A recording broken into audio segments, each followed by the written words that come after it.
Welcome to Behind the Paranormal with Paul and Ben Eno. What do you do if your child comes to you and says she's seeing ghosts?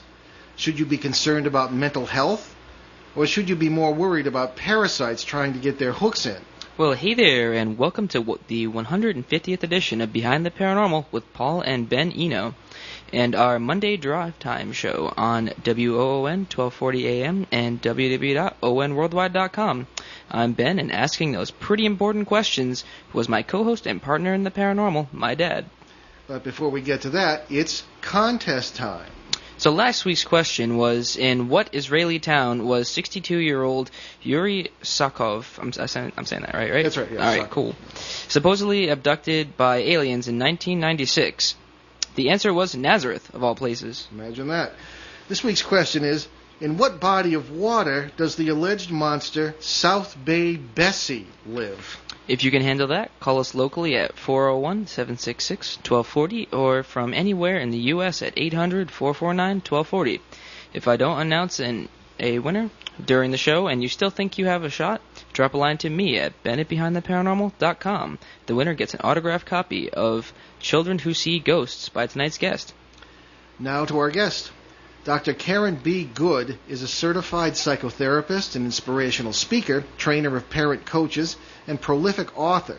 A respected leader in the parent coaching and spiritual coaching industries, she is the author or co-author of a dozen books, including Raising Intuitive Children and The Art and Science of Coaching Children. She resides in Fort Worth, Texas. Her latest book, Children Who See Ghosts, How to Guide Them Through Fear, which was just released this month, is our topic today. The website, or I guess her main website, raisingintuitivechildren.com. Dr. Caron B. Goode, welcome to Behind the Paranormal. Hello, good evening to you both. And to you. Let me just remind everybody before we start, Caron, our call-in numbers again. Nationally, 800-449-1240, or locally in southeastern New England, 401-766-1240. Now, Caron, Ben's got a couple of questions first, and then I do, so please go ahead, Ben. All right, so before we react to Children Who See Ghosts, could you tell us why you wrote this book? Yes, I wrote this book because of three reasons. One is I used to teach children who were in the special needs program years ago, and a lot of them had strong intuitions. And periodically in our Friday afternoon discussions, you know, one might talk about his dreams, one might talk about seeing an angel, and several of those children saw ghosts. So I moved on, and in my psychotherapy practice, there were times when parents came to me and needed to understand what their children was seeing, if they were seeing anything at all, as opposed to having, let's say, night terrors. And most of all, I set up a blog about raising intuitive children and psychic children, particularly because I get so many questions based upon that television program, Psychic Kids Who See Ghosts. So 1 year later, and 40,000 hits and hundreds of questions, I decided that this book needed to be written just to answer those questions to allay parents' fears, because a lot of my audience were mainstream parents, and they didn't really know what to do. All right, so can you tell us about some of your own experiences with kids who see ghosts and with parents? Like, you mentioned that they say they see angels and things like that and have night terrors. Could you expand a little more? Sure, I can. There's one story in the book about one of my clients named Lucy. And when Lucy went to her dad's apartment because the parents had recently divorced, she woke up one night and saw this ghostly 13, 14-year-old, we later find out, standing at the foot of her bed.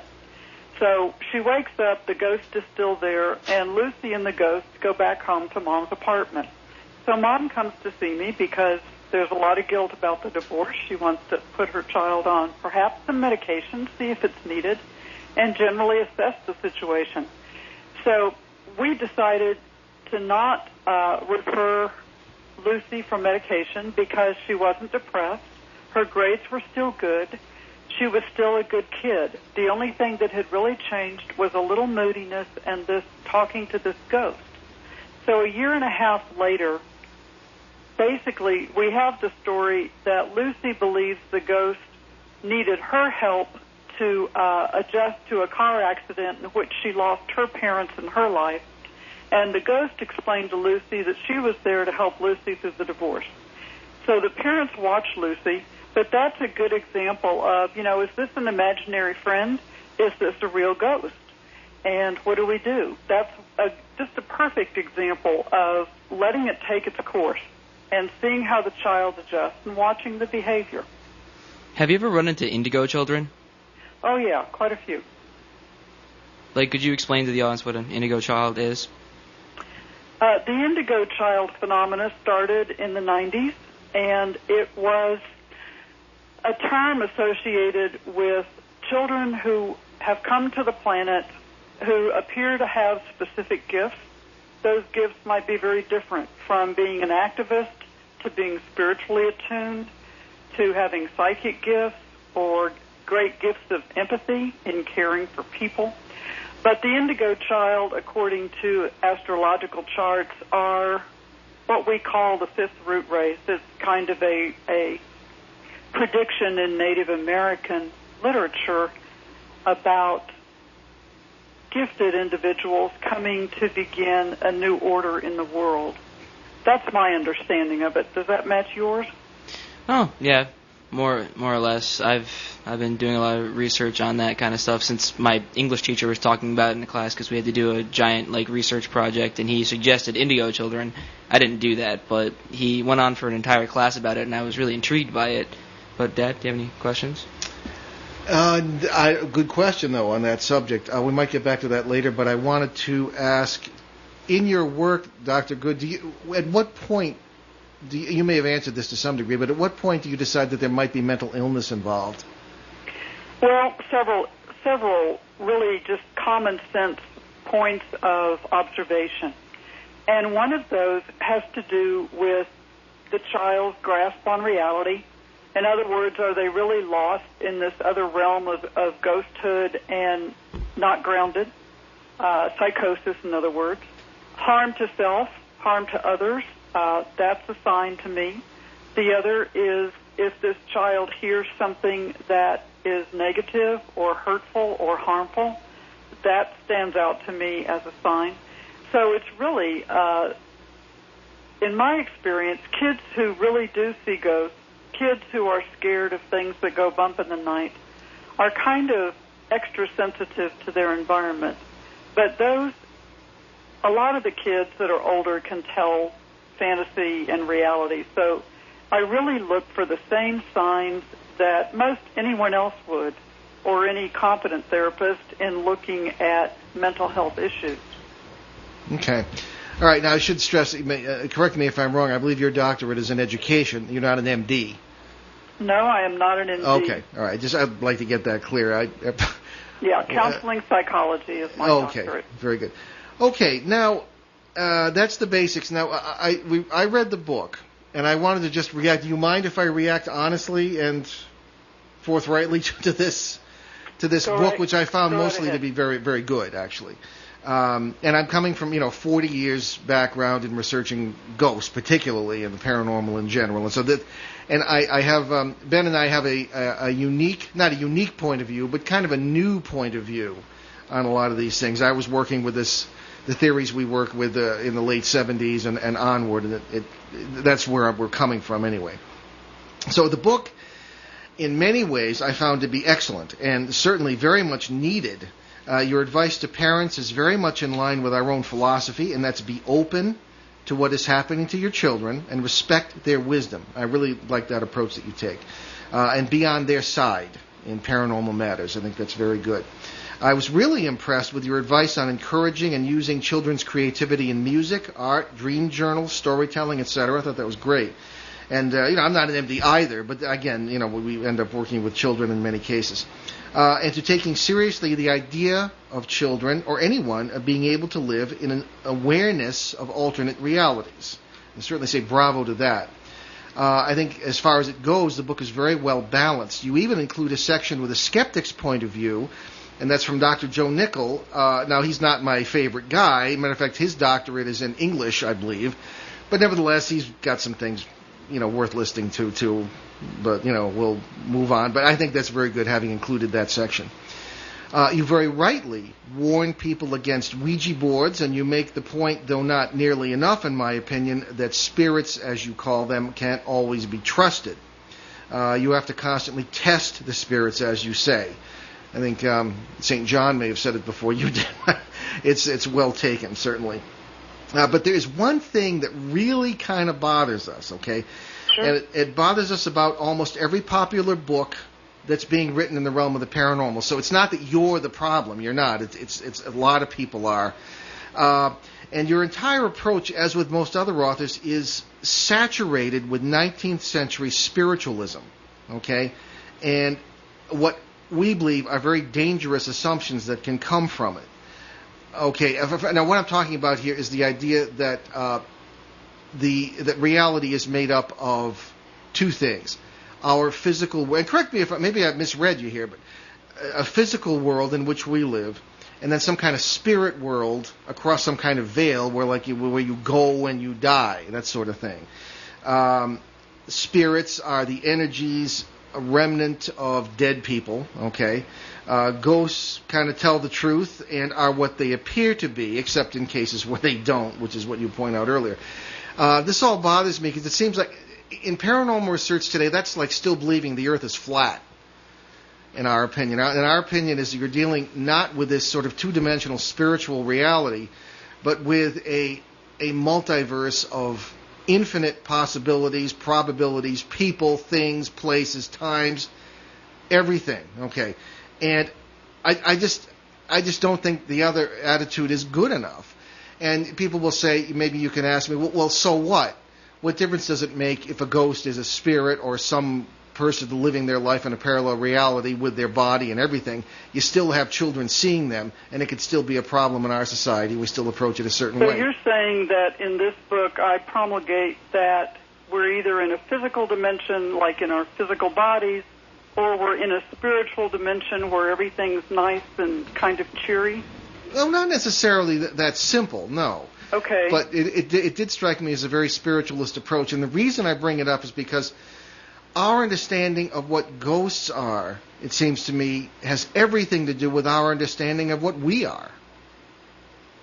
And that... I'd like to discuss that more. Please. Oh, no, that's why I bring it up. I wanted to hear... in the section, I think right up front in the book, the person that I addressed your questions to about who's out there, what's out there, I haven't had negative experiences with demons or ghouls or anything that's attacking except the ghost of I came upon a car accident once, and the young man who was a passenger had been drunk, and apparently the truck turned over. My husband and I were the first on the scene late at night. And I got out to see if I could help find anybody. And I looked at a body whose brains were scattered all over the street. And the first thing I saw was this transparent-looking white being, the man, the boy, older teenager, I guess. And he looked at me, and he saw me, and he became enraged because I think he realized he was dead. Now, that's about as negative as I've seen. So in talking with Bram Steiger, I posed that question to him, that those of us who work with kids, we try and keep it on the nice and friendly.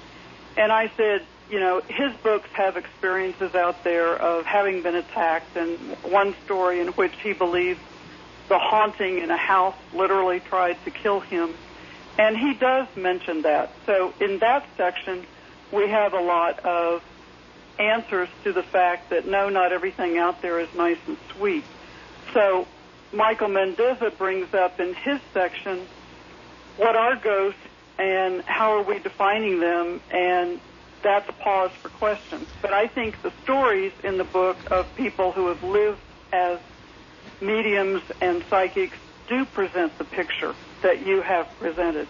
And so it's probably not as balanced, but let's get into it. I'm interested in it. Okay, well, and I invite Ben to come in at any time here on this. Right. Okay, maybe it's the 40 years of being in the trenches, but I've seen it all 10 times over, okay? And one thing I've learned, and that Ben would agree with me, I'm sure, is that nothing in the paranormal is what it appears to be. Oh, yeah. That's the mistake. These, whatever we call them feral ghost hunters running around in packs, that's the mistake I think people make. And that's a mistake that's made generally in the Western view of things. Things are what they appear to be. You take them apart. That's the way you decide what they are and what the sum of the thing is. And you can't. You put it together. It's just traditional Western pigeonholing of everything just so it makes sense to us. Yeah, exactly. And it really limits it. And things, it kind of limits our imaginations even. I think that if we tell me what it is, so I know precisely what we're discussing. Okay, well, what is it that limits and pigeonholes us? Okay, the Western mind, the Western mentality, the pigeonholing mentality, the idea that things are in parts rather than in wholes, you know. And again, you have to go back to, if you're going to talk about, you know, Plato and Aristotle and the whole idea of the scientific method. I mean, it's a matter of you're looking back on that and explaining why we think the way we think. But the point is, our idea is limited because we have to explain it to ourselves. Yeah. We don't go, what's the modern cliche, outside the box. And if you do go outside the box, all sorts of interesting things happen. Well, the thing is, people are afraid of what they don't understand. Yeah. Well, that's our whole, if you want to call it a pastoral philosophy of the paranormal. Well, sure, is that that's if you the whole point of the book. And you say that, and I think that's great. Once people understand it, they don't have to be afraid of it anymore. You know. But when I lecture, and I haven't been doing a lot lately because we do it on the show, I guess. But people write in. They'll come up to me afterwards and said, I never knew what this was until I heard this point of view. Now, I could be wrong. I mean, you could be wrong about something for 40 years. Yeah. But when you explain, this is not the spirit of some dead person. I've never found that to be good enough. This is a person living their lives in a parallel reality where sometimes the laws of physics are different. Physicists say that. Mm-hmm. In this multiple worlds idea. And that's why some can cross the membranes, the borders, more often than others. Sometimes it's not human. And sometimes, and this is where we're getting back to what we were talking about, the negative, sometimes they are critters who are not human, they're hungry, they're hostile, and we call them parasites. And they are very, very good at mimicking. Just like anything else in nature, a lot of other creatures in nature, like those walking sticks, you know, that look like sticks, and then the suspicious fly comes up and they eat it. It's very, very similar. I mean, there seem to be mimics in the paranormal realm of nature as well as in this realm that we see around us with our own five physical senses. Logically, that would certainly make sense. Yeah, I mean, that's what we find. So the reason I ask this is because many times when well, you haven't dealt with children too many times yet, Ben, No. but I have over the years. And very often I'll find that there'll be a spirit, a ghost, an invisible friend who says, well, gee, you know, I'm your friend from so-and-so and such, and I'll go in and it just doesn't feel right. And if you tell me I'm doing the psychic thing or meet it or whatever, maybe I don't know, I just know what to look for, I think, after 40 years. And you go in and I'll say, well, I'll make it, I don't believe you're so-and-so and such. The whole nature of the thing changes. Mm-hmm. If you don't go along with it, sometimes you find out what it really is. And very often it's not a pleasant experience, and you have to work it in a whole different way to get rid of it and help the family deal with it. And it's kind of naive to claim 100% success in that, and I really can't. But it does seem to really do the trick in many cases. You wonder what would have happened if you sort of believed what it said, go along with what it appeared to be, and God help the child. And these things can take place over many, many years. I mean, why? I don't have to tell you that. I'm sure you know. And forgive me for lecturing. Ben says you lecture the guests. Well, you know, as I say, sometimes we're sharing our experiences. It's just what you do. Don't worry about it. Okay. So again, we loved the book. I thought there were many, many extremely valuable things. But that was just one thing that kind of sticks in my craw with most paranormal books is that they don't see the whole picture. They see it from our point of view, which is that you got this two-dimensional reality, and it's not that at all. I don't think. So anyway, just to sort of get back to where we had started from, that's what the point is. So negatively, now, let me get some reaction from you on a couple of things that we've run into with children. All right, In '04, and Ben wasn't quite involved yet, but I was down in Florida, and I brought this case up on the show several times. It was very interesting. I was lecturing against my better judgment, at a conference for beginning ghost hunters. And I had 230, when I said don't, I had 230 people staring at me. And I had one person who agreed with me, who was another speaker, but there were two things going on at the same time. There was someone in my room at this old hotel whom I believe I talked out of suicide in his own world. Okay, that's a whole different story. And there was a member of the hotel staff who knew who I was, who came up and said, I have a nephew, I'm very concerned about him, and he's got an invisible friend, and I think you ought to take a look at it. So I went over there, took some time, and again, this is hot Florida, June, and the little boy had an invisible friend who claimed to be a relative, quote unquote, who had been born 100 years to the day after this child had been born. And he said he lived in Florida, but that Florida was part of an empire, sort of an East Coast empire that was rather benevolent, but it was very different from our own world. And again, this is, I sat in this room, I felt the presence of this child as I feel the presence of my son next to me right now. And he didn't speak Russian as well as you do. Oh, yeah. But, no, I'm joking. But I felt that this was really happening, really going on here, and I had tremendous respect for this child, both of them, I should say. I reassured the parents that nothing negative was going on, in my opinion. As we always do, we followed up for years on this. The child is now older, and of course this friend is still with him. And apparently, seemingly, it's a descendant who has, of course, a connection with the child, as we all have with each other, but especially blood relatives. And it's a rather beautiful thing. I found nothing negative about it. So there are two examples of cases where you've got something positive and something negative going on. And I just wanted to kind of get your reaction to that. Have you run into things of that kind, or have you not? I have run into situations where younger children, mostly preschoolers, talk about, I will say, the invisible friend, though they might call it by a different name, Von Von or Grandma or Gumma or whatever their language is at that age. But I have had some parents go back and check for the relatives or pull out pictures and check with the child. And, given a choice of 3 pictures, the child might pick one that says, yes, that's the one. So I don't find that to be uncommon. What I do find to be uncommon would be that it would be so far back and that the family could trace the descendants. I haven't had that. Most of mine have been recent deaths of family members, primarily a grandparent or someone close to the family. Well, this is a child from the future. What to us would be the future. But we're going to take a commercial break, and we're right back with Dr. Caron B. Goode. I'll try to let her talk a little more. And when we come back, stay with us, Behind the Paranormal with Paul and Ben Eno, ON 1240 AM, ONWorldwide.com. Be right back.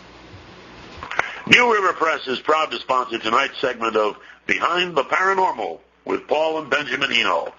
New River Press offers the best in unusual New Age books. Stand by the side of tonight's host, Paul Eno, as he battles poltergeists and helps suffering souls and families in the critically acclaimed books Faces at the Window and Footsteps in the Attic. Plunge deeper into the paranormal with Paul and learn about its influence on human history, its action in our daily lives, and its ultimate meaning for us in the best-selling Turning Home, God, Ghosts, and Human Destiny. Available now from New River Press, publishers of unusual books. Visit newriverpress.com, amazon.com, or your favorite bookstore. And set for release late this year in one of the most unusual books on the subject ever written, Paul gives us Dancing Past the Graveyard, What Ghosts Have to Say About God. And we're back Behind the Paranormal with Paul and Ben Eno. Our guest today is Dr. Caron B. Goode, and she's the author of a book called I'm having a senior moment. When children, help me out here, Caron. When children see ghosts. Yeah, kids who see ghosts. Kids who see ghosts. I'm sorry. You can't do anything about Father Time in this sense, anyway. Okay. I wanted to get you to tell us a few more cases, if you could, and I wanted to ask a few more questions about sort of the spiritual approach first. And one is, one of the reasons why we kind of rejected the spiritualist approach, is that we would run into entities that seemed to be going about their daily lives somewhere or somewhere else. You would hear farm implements banging together. You'd hear ox carts walking by. And I'm referring particularly to this case in 1971, which was my first case. Knocked my socks off completely, totally unexpected. And I asked myself, are there ghosts of oxen and dogs and farm implements and things like this, the ox carts? And other times when ghosts would appear with their clothes on, things of this kind. I said, what's going on here? Without our bodies, are we still us? And I could only answer no to that. And it seems like you can't just approach this in the sense where bodies are just, things we wear, and then you throw them off and you go into your spirit world, and that's where you're really you. It doesn't seem good enough. It seems to be that, again, back to the Western mind, that Western hatred of matter, that resulted in all the different spiritualities we have that I don't think are all that constructive and all that business. So I don't know. What say you to this? I mean, do you think we could be dealing in your cases with real people in real parallel worlds, or do you still think it's just spirits? Or am I wrong, or what? What do you say? I don't think there's a right or wrong. Kids Who See Ghosts was written specifically to help kids move through their fears. Sure. I personally feel there's probably parallel worlds in which I like the multiverse theory, personally. It's the direction the paranormal seems to be going finally. Yeah, I mean, I've written a book for an author on that topic and studied it extensively only from the academic viewpoint, but it makes a lot of sense to me. So let's say we have a case of a young Boy Scout who went camping with his dad, near Gettysburg up in Pennsylvania, and, woke up in the middle of the night and saw a glowing uniform of blue with gold braids, walking in front of him. And in his view, that ghost was going somewhere. And to me, I believe that's not a ghost who's still hanging around this plane. I tend to think of it as the child being psychic enough to pick up imprint patterns, just like I get nauseated, about a mile from a bad car accident, and I can't drive. I got to switch drivers. Yeah, we've been there, that kind of thing. Yeah, mm-hmm. Yeah. So are those ghosts? I don't think so. Mm-hmm. But are there ghosts? I can't deny the guy that I saw that, right after he had his car accident, and there was telepathic communication. I believe that was a spirit, but he wasn't happy, and he certainly wasn't in any spiritual spiritual mood that night. Okay. Well, yeah, so, we're with you. Okay, yeah. Tell us about parents. One of the things I always worry about is how to deal with parents in a situation where they're not being open with their children because they're afraid they're going to scare the children. How do you handle it? Or they just don't believe in ghosts. Yeah, they just don't accept it. They just say, "Oh, you're having a bad dream," or things like that. Yeah. So how do you approach that? Well, I ask parents. In fact, I think part of the reason I chose to keep the skeptic chapter in there was to give people who don't believe in ghosts permission not to believe in ghosts. It doesn't matter to me, but I want them to believe their child. Okay? Mm-hmm. Yeah. Because in my work with children and families, there are four core temperaments that we deal with. So you've got this intuitive, feeler, emotional kind of kid. I don't believe they're all indigo per se. I don't like the labels put on children. So 1 in every 4 child might have this core temperament. They might be prone to an intuitive episode in life or dreams, okay? Mm-hmm. Episodic dreams or creative dreams. But these kids, because of their emotional sensitivity, need to be heard. That's all.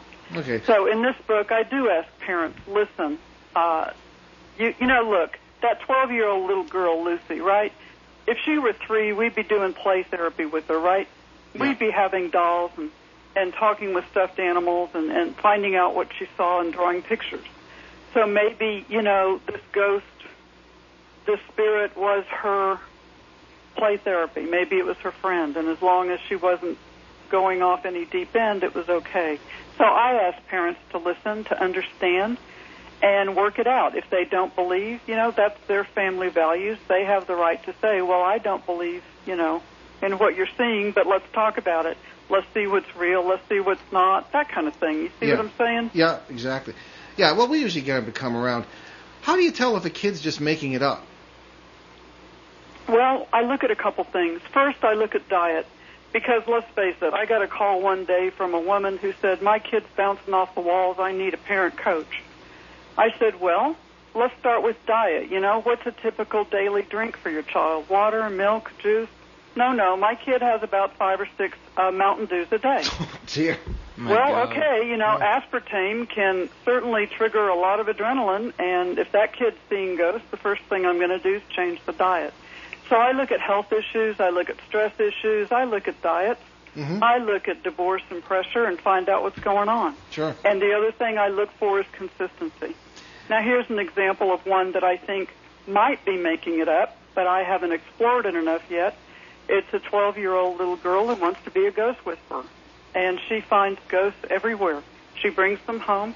She writes down their story, where they're from, what they're doing, who they are, and I think she'll be a phenomenal writer someday. She's got characters pouring through her mind. But are they ghosts? I don't think so, but we have yet to do more study with the family. So I look for consistency, I look for health, mental health, I look for emotional balance, or I look for the negative aspects that throw them off and cause them to be stressed out and hurt. Okay. Now, one of the things that we always ask is who else is hearing or seeing these things? And, of course, obviously with children, you can't always say that there is going to be someone else. Do you do that? I mean, do you run into cases where other members of the family are having similar experiences as the child? What I get sometimes is the fact that the child sees something or the child won't go in the bedroom because they feel something really negative in there, and the parents feel it too. At least one parent feels it. Maybe not both, but mostly what I get are conversations with mothers. So, yeah, I do get somebody else in the family that feels either the negative energy, the pressure, if it's cold, that kind of thing. Yeah, that sort of thing. Okay, so the people might not necessarily be seeing these things, but they feel the presence, so it's good enough for them. Yeah, okay. Let me tell you about another case. I like to share this one. I've talked about it on the air sometimes. It's just so beautiful. It was the early 1990s, and I got a call from a family in New London, Connecticut, and they weren't afraid of what their child was going through. They wanted to share it with me because I met them at in the context of my journalistic work. And the little boy's name was Peter. He was 5 years old, dying of childhood leukemia, and had already been going through chemotherapy. He had lost all his hair. But this child was the most loving, giving child. And I'm sure you've noticed children who are terminally ill become very other-centered. Yes. And it was amazing just to see that. But he would have long conversations with his grandfather, who had died, his mother's father, who had died 10 years before he was born. Or at least in our terms had died. And he would tell me the most beautiful things. And, of course, his mother said, there were things he just simply had no way of knowing if he hadn't heard them from the grandfather. And all sorts of brilliant philosophy and simple theology that it's inspired me on my next book, which is Dancing Past the Graveyard, What Ghosts Have to Say About God. And I like that. And this particular grandfather would say things like, things look very big when you're small, but when you grow up, they look tall. They look smaller. And he said that where he was now, he was a lot younger and could climb trees again. And the wisdom of this child was absolutely knock your socks off. And it sort of when I read your book, I said I got to tell Caron about this wonderful child. Now he passed away was surrounded by his family shortly thereafter, and he immediately became what we would call a guardian of amazing power for this family. He even manifested in my life, and I get almost choked up just thinking about it. This is what we can do. This is what we can become. And you think of the Bible, a little child will lead them. Yes. I mean, these are the possibilities. I mean, it was just amazing. So when I hear of children having these experiences, I say, gee, I wonder if they're going to be like Peter, you know. That's a beautiful story. Yeah, I've never forgotten it, and I just thought I'd share that. But thank you. Yeah. So anyway, so tell us about a few more cases, if you can. I'm sure you can, but if you'd like, in reference to something that might illustrate why parents should listen to the children and how destructive it can be if they don't. Well, there was one case where a mother was doing everything she knew to do for her 7-year-old little boy who refused to go into the bedroom after they moved into a new apartment. And he was seeing a dark shadow in the corner, and it didn't move, and the room grew cool, which prompted the mother to call because she felt a distinct temperature change. And in talking with the little boy, the first thing the mom, wanted to do was to empower him to go into his room and sleep. And I basically spent 30 minutes on the phone with him, and in the end determined that he was so scared, he said to me, I'm sick. I'm sick to my tummy, and I need help. So to me, his fear had become so chronic in about 6 weeks that this was going on that, they needed someone promptly to go into the house and clean it. And the family didn't know how to do it. They needed help. So to me, the parents believed him and they wanted to support him, but it was almost backwards. It's like being so supportive that we're doing everything we can as parents, as grandparents and mother, yet the boy needed immediate action. The boy needed a psychic or somebody to go in there and clean out the house. So that's one example, I think, of where the child is so frightened and so shy of the environment that, when they moved in, he moved into the living room and slept on the couch. And for a 7-year-old, I think that's a tough thing to bear. Mm. But that was that. That was the worst case. One of the other funny stories, I think, came from PMH Atwater, who compares a lot of ghost experiences to children's near-death experiences. But one of her stories was that a little boy, also about 6, would not go into the bathroom upstairs to go to the bathroom in the middle of the night or in the day. He would go all the way downstairs, turn on all the lights, and wake everybody up just to go to the bathroom because he said there was a demon in there. And his parents did not believe him, and they'd had enough. And when he came in frightened another night, they said, look, go get rid of that demon. Go do something. Do something about it. Quit telling us about it. So he determined to get his bat out of his closet, his baseball bat, and he went into the bathroom and took care of the demon. Now, in the story, I don't know what he did, but he threatened the demon with the bat. To me, that's an empowered act. So I think maybe the parents believing, didn't really offer much support, but at least by being forced to take action on his own, he took the bat, scared the demon away, and went to the bathroom after that. Okay. So, Ben's got a question, too. We wanted to get back to talk about indigo children a bit, but I have one question first. You do work with psychics and mediums. Is that correct? I interviewed a lot for this book, yes. Okay, because the reason I bring that up is and again, this is us, we find that a lot of them are very easily fooled. It's like, I don't know, I always compare it with driving along the road, and up ahead you see something on the side of the road, and you say, oh, that's a rag, and the person you're with says, no, that's a dead animal, it's a roadkill or something. And you get up there, and maybe one's right, one's wrong, maybe you're both wrong.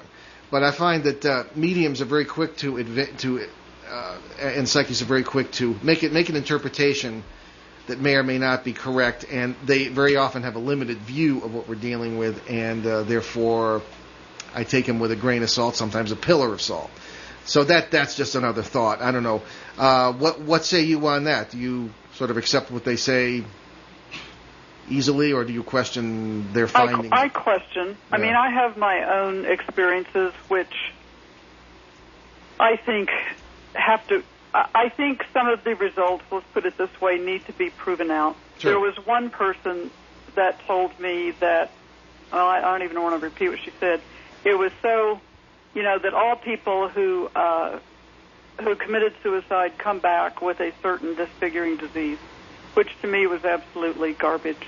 Yeah. And so, yeah, when I hear stuff like that, I want to bite my tongue and turn around and run. You need to get your own talk show.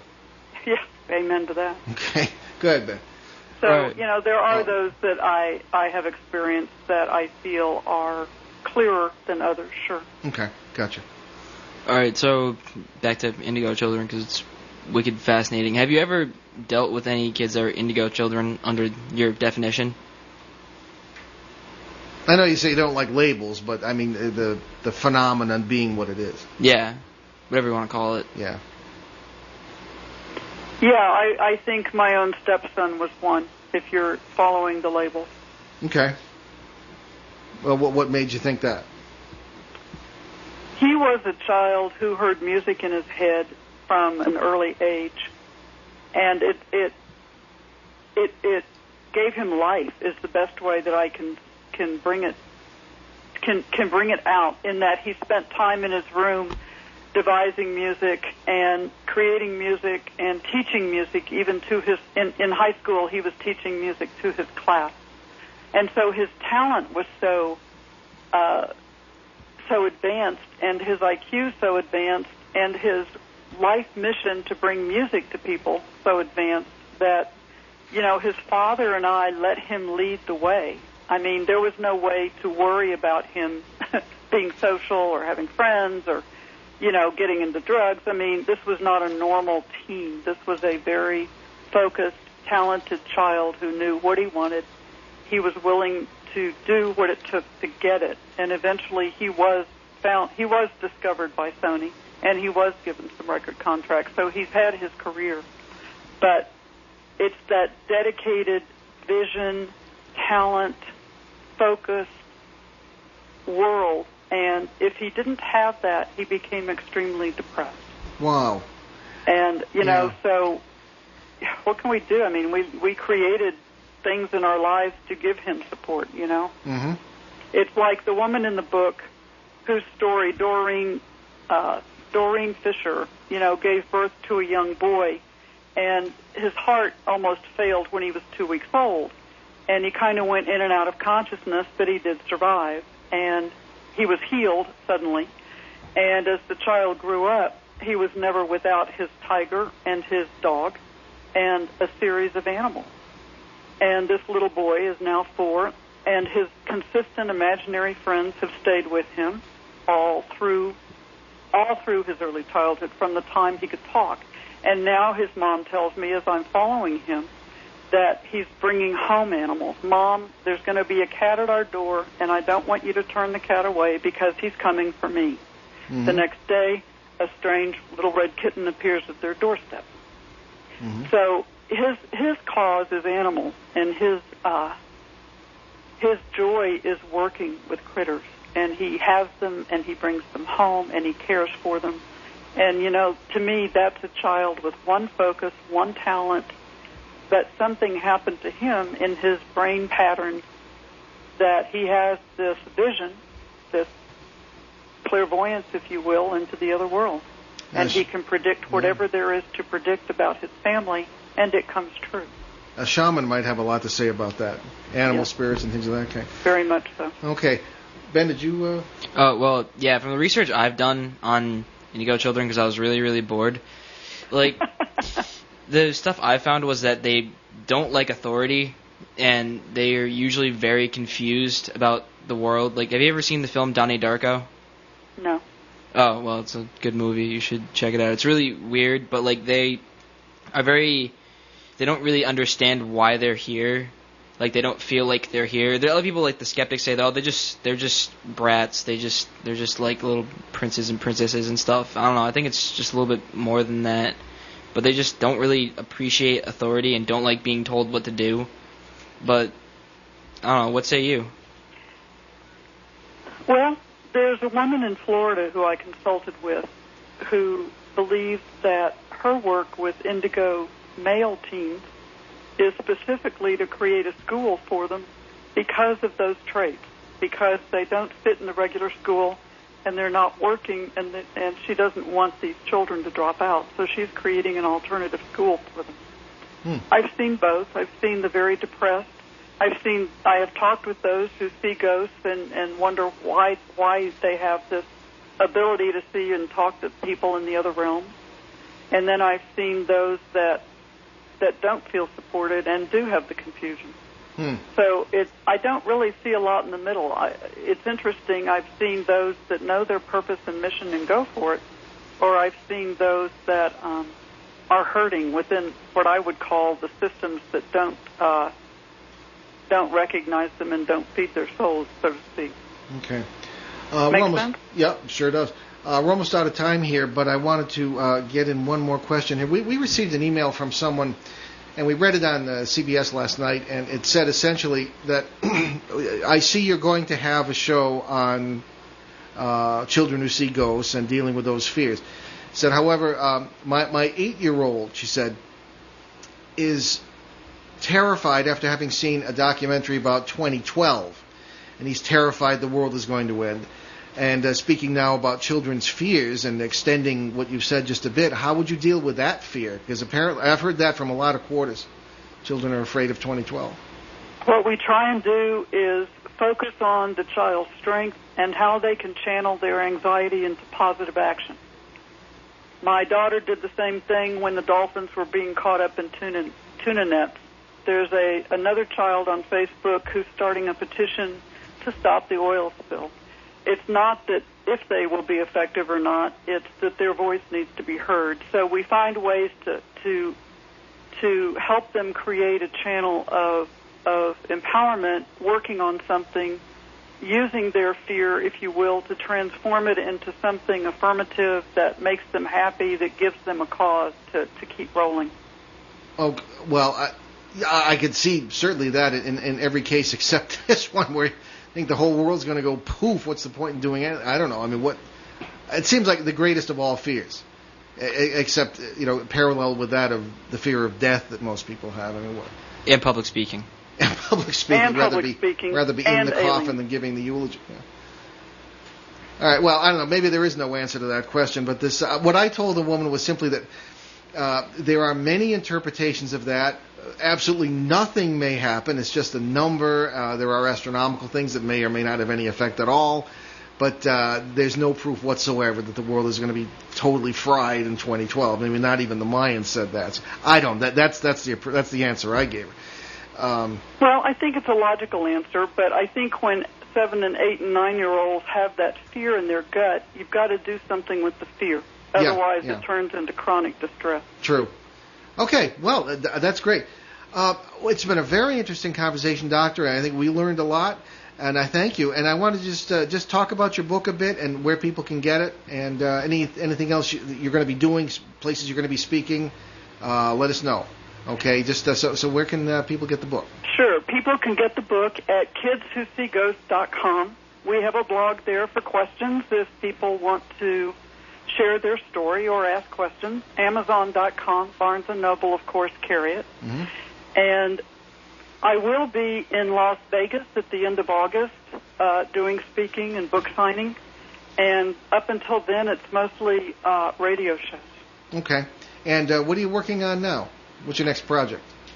Well, I think what I would like to do next is move to the place I believe you're speaking of, which is not Kids Who See Ghosts 101, how to deal with what we're seeing, feeling, but shifts in perception and how perceptual shifts in our brain cause us to see the world the way that we see it. Why do we attract it? What does it mean? And get into the experiences that people have. Okay, very good. Ben, any other comments? No, I'm good. Okay. Well, Doctor, thank you so much for being with us. It's been a real pleasure, and very best of luck in your very important work. Yes, good luck. Thank you both so much. Enjoy your evening. Thank you. We You shall. too. We shall. Bye-bye. Bye. Bye-bye. Okay, we're going to do something we almost never do because we don't have time for it, and that's give you a little bit of paranormal news that's been going on. We've been dealing, almost all talked out when it comes to emails. We've been having piles of them, and we dealt with them on the last few shows. But this occurred in Pennsylvania only last week. And I thought it was very interesting. A Pennsylvania witness near, and this comes from several newspapers in the area.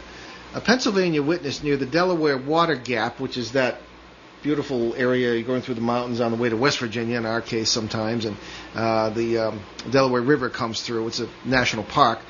Anyway, in that area, a witness reported observing a series of glowing white orbs at different altitudes on June 23rd and 24th, while similar anomalies are reported on the same date in 4 other states, according to testimony from the Mutual UFO Network, our friends at MUFON, Witness Reporting Database.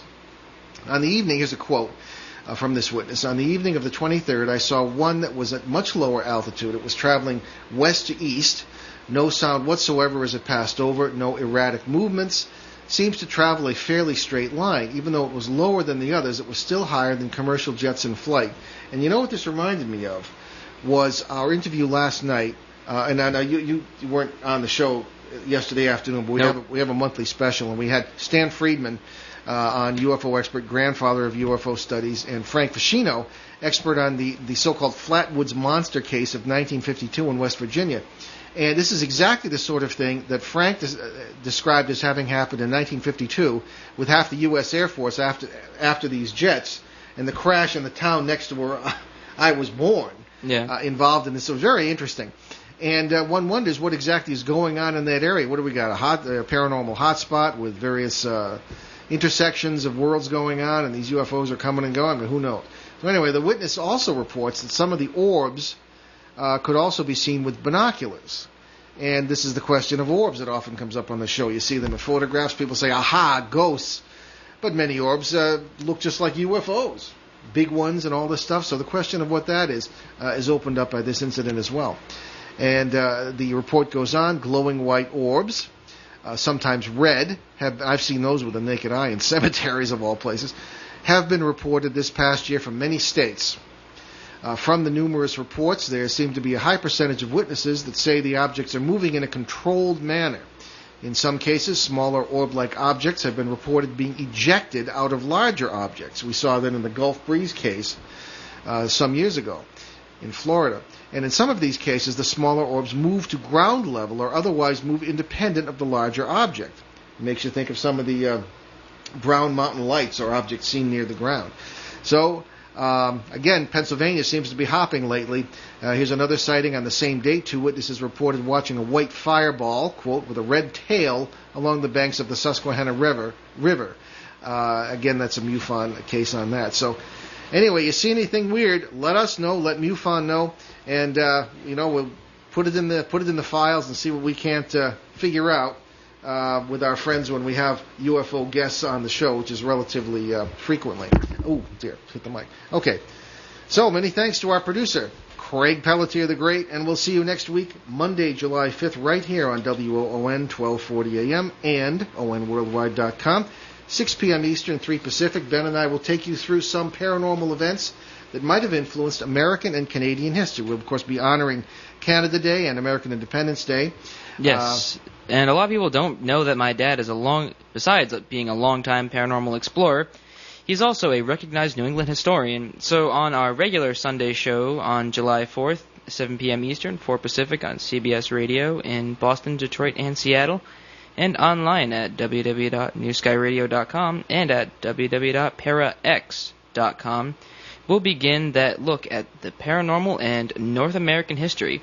So check our show website, www.behindtheparanormal.com, and your local radio schedules for CBS stations that carry the show and the websites where you can hear us from anywhere. And remember, you can always get free podcasts of all the shows along with show schedules and guest information at www.behindtheparanormal.com. We'll leave you with a quick quote from Maurice Chatelain, I guess, former chief of communication systems at NASA. Quote, all Apollo and Gemini flights were followed both at a distance and sometimes quite closely by space vehicles of extraterrestrial origin. Put that in your pipe and smoke.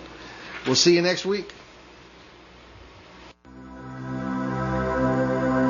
Return to this radio frequency 167 hours from now for another edition of Behind the Paranormal with Paul and Ben Eno.